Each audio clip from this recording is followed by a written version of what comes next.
Okay, so now we will discuss the overall summary for the chapters 1 to 11.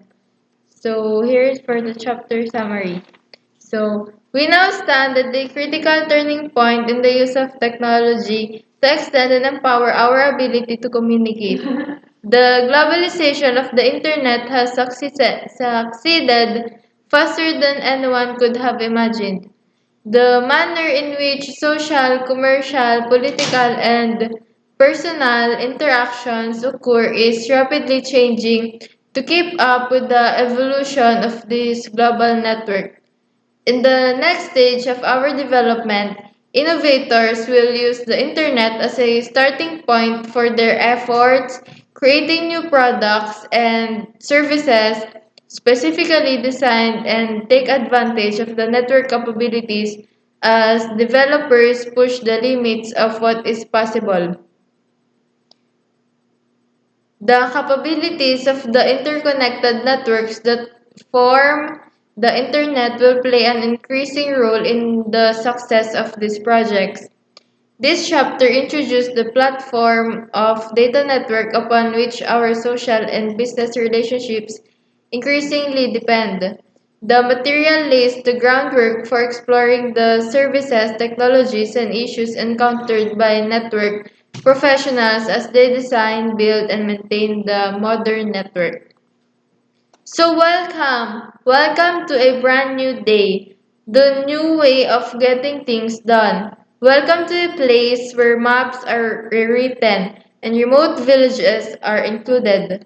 A place where body language is business language, where people subscribe to people, not magazines. And the team you follow now follows you. Welcome to a place where books rewrite themselves, where you can drag and drop people wherever they want to go. And the phone doubles as a train ticket, plane ticket, or lift ticket. Welcome to a place where a wedding is captured and recaptured again and again, where a home video is experienced everywhere at once, where a library travels across the world, where businesses are born, countries are transformed, and we're more powerful together than we ever could be apart. Welcome to the human network. Networks and the internet have changed the way we communicate, learn, work, and even play. Networks come in all sizes. They can range from simple networks consisting of two computers to network connecting millions of devices. The internet is the largest network in existence. In fact, the term internet means a network of networks. The internet provides the services that enable us to connect and communicate with our families, friends, work, and interests. The network infrastructure is the platform that supports the network. It provides the stable and reliable channel over which communication can occur. It is made up of network components including end devices, intermediate devices, and network media. Networks must be reliable. This means the network must be fault tolerant, scalable, provide quality of service, and ensure security of the information and resources on the network. Network security is an integral part of computer networking, regardless of whether the network is limited to a home environment with a single connection to the internet or as large as a corporation with thousands of users. No single solution can protect the network from the variety of threats that exist. For this reason, security should be implemented in multiple layers, using more than one security solution. The network infrastructure can vary greatly in terms of size, number of users, and number and types of services that are supported. The network infrastructure must grow and adjust to support the way the network is used. The routing and switching platform is the foundation of any network infrastructure. Every computer requires an operating system to function, including computer-based networks, devices such as switches, routers, access points, and firewalls. These network devices use an operating system called a network operating system. A network operating system enables device hardware to function and provides an interface for users to interact.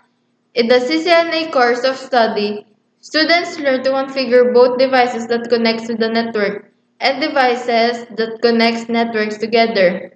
Learning to configure the Cisco Internet Network operating system on Cisco routers and switches is a large part of the Cisco CCNA program of study.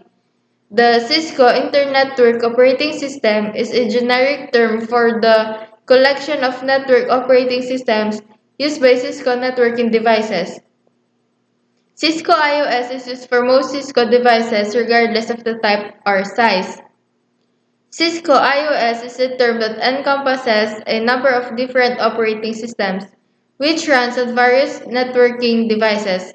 The technician can enter commands to configure or program the device to perform various networking functions. Cisco iOS routers and switches perform functions that network professionals depend upon to make their network operate as expected. The services provided by the Cisco iOS are accessed using a command line interface, which is accessed by either the console port, the aux port, or through SSH or Telnet. After connected to the CLI, network technicians can make configurations changes to Cisco iOS devices. The Cisco iOS is designed as a model operating system, which means a network technician must navigate through various hierarchical modes of the iOS. Each mode supports different iOS commands. Cisco iOS routers and switches support a similar modal operating system, support similar command structure, and support many of the same commands. In addition, both devices have identical initial configuration steps when implementing them in a network. More and more, it is networks that connect us. People communicate online from everywhere.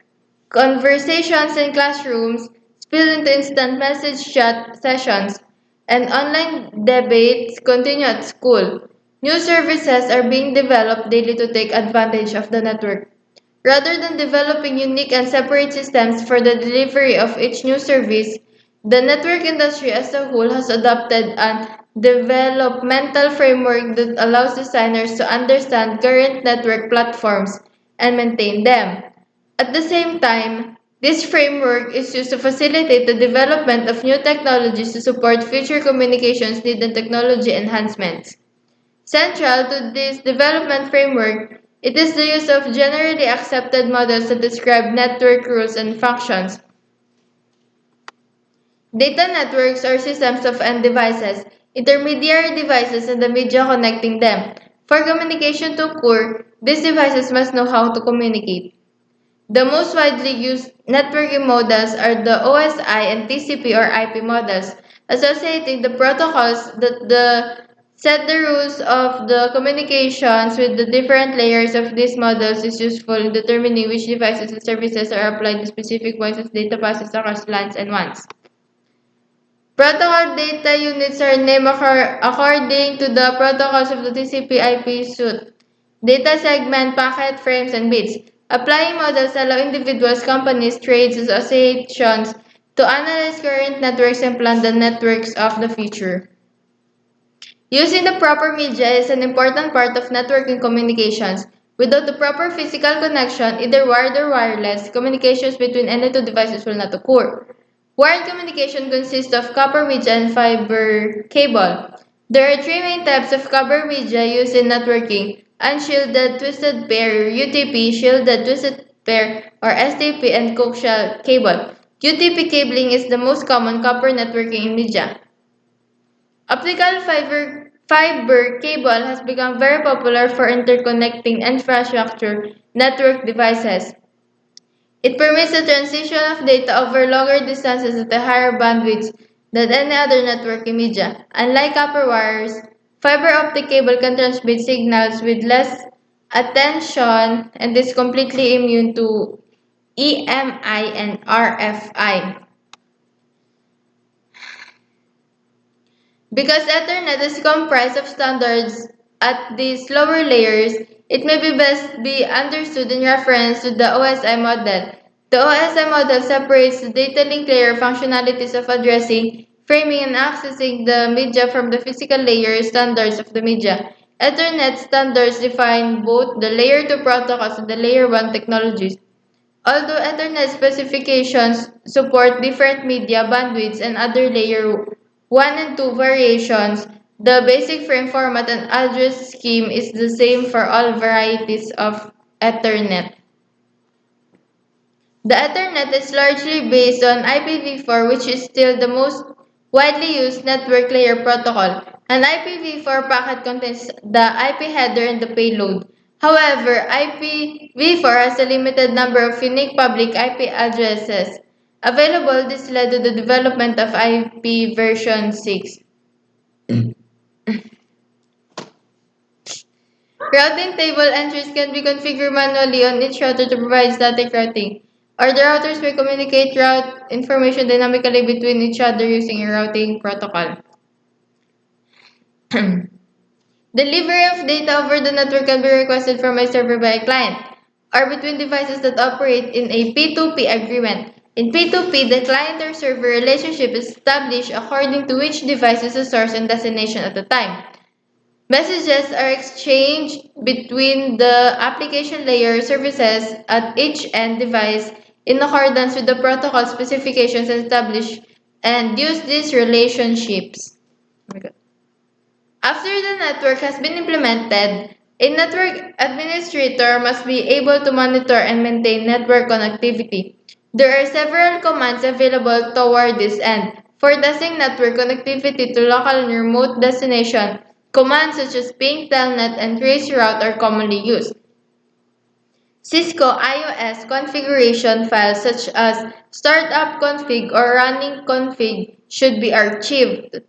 These files can be saved to a text file or stored on a TFTP server. Some models of routers also have a USB port and a file can be backed up to a USB drive. If needed, these files can be copied to the router and or from the TFTP server or USB drive. So now we are done for the summary of the overall summary for the chapters 1 to 11.